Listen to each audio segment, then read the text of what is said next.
So we at the USC Lusk Center put on an event and it put out a report once a year, which is called the Kasdan Industrial Office Forecast. And the idea behind the report is try to see down the road a bit as to what's happening in office and industrial markets here in Southern California.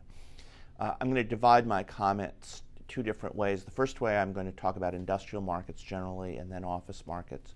And then I'm going to talk a little bit about the regions that we have here in Southern California: Los Angeles County, Orange County, and the Inland Empire.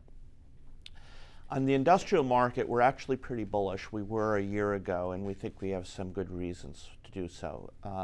First of all, if you look at industrial space near the ports of Los Angeles and Long Beach, the vacancy rate is quite low, under 4%. It's by far the lowest vacancy rate of any industrial market in the country. And as a result of that, it will take only a small increase in demand for that space to start to drive rents higher. And we think we're already starting to see that for a couple of reasons. The first and most important is exports in the United States have risen pretty substantially this year. And this is something we were predicting a year ago. Through September, through the first 3 quarters of 2010, exports in the United States are up nearly 18% from a year ago. And that actually all by itself adds about 1.5 points to GDP. So this is a really big deal. And as a result of that, we're seeing our ports do better business. Port traffic at the Port of Los Angeles, the year to date, is up nearly 20% from a year ago. Now, we're still nowhere near where we were at the peak in 2006, 2007, but we're coming back, and it's starting to show.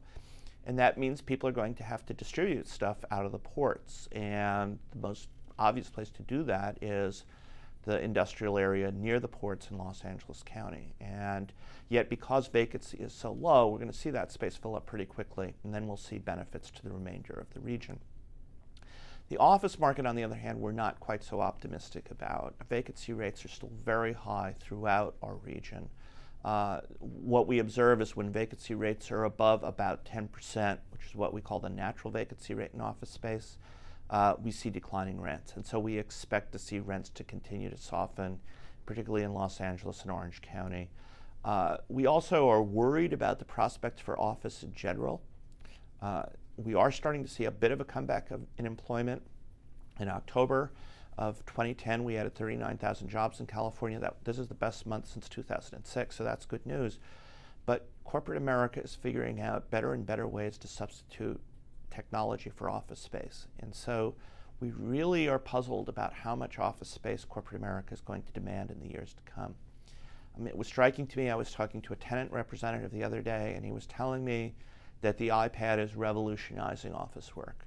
That because of the iPad, people have access to almost everything in their office in a very easy way, in a very mobile way.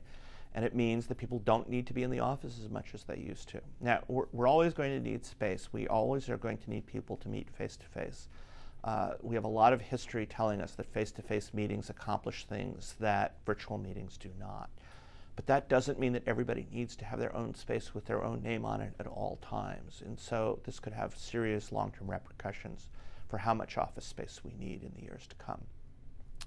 As for our regions, again, Los Angeles, we're looking at, particularly in industrial space, very low vacancy rates. A small amount of demand could lead to a rent pop there.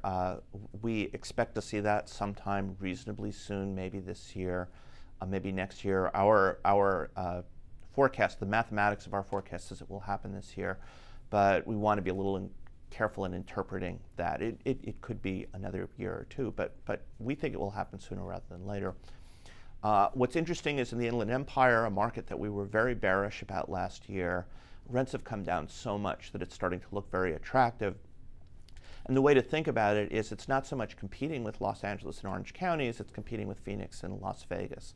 And when pricing in the Inland Empire is comparable to Phoenix, it's at a real advantage because it still has better infrastructure, better access to where stuff is being moved around than those more inland markets do. And so we expect it to take away business from those other places and pleasantly surprise us with a recovery sooner rather than later.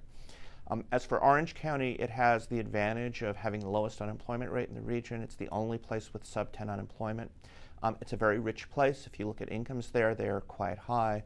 But nevertheless, it was the center of the subprime business, so its office market took a real beating as a result of that. The interesting thing is we've seen the very highest quality office buildings in Orange County, those particularly in Irvine, sell at premiums recently because it's looked at as a superior location with substantial barriers to entry. But you get down from sort of the top level Class A stuff, it's still a pretty weak market, and we expect that to continue for some time.